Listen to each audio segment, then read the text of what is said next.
So, what's in it for the owner of a biomass boiler? Since 2014, the government's been handing out subsidies to those who install these burners. Nick Miles is from the energy advice group TheGreenAge. The cost will vary, so they can start from anywhere between £5,000 to £6,000 and ratchet up to tens of thousands of pounds. I mean, some commercial units can go even up to six figures, really. So just it depends on your requirements. And what actually is being fed into it? Pellets. So essentially pellets or recycled wood chippings.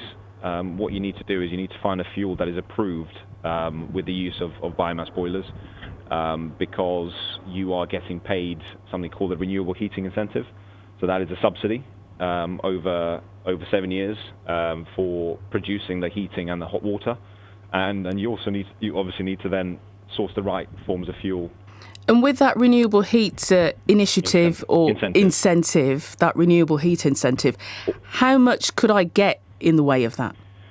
So these rates are preset by Ofgem, so they're the regulator.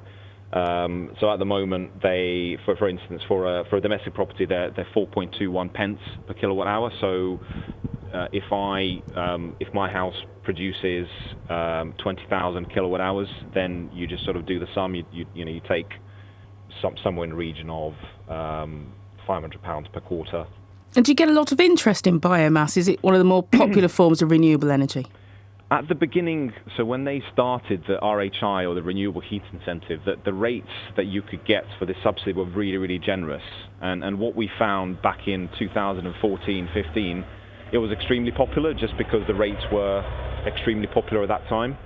But obviously, as the government, what they've done is they've seen that there was a lot of take-up initially, and every quarter they digress these rates, so they lower it. Now only certain people would be interested in taking it forward.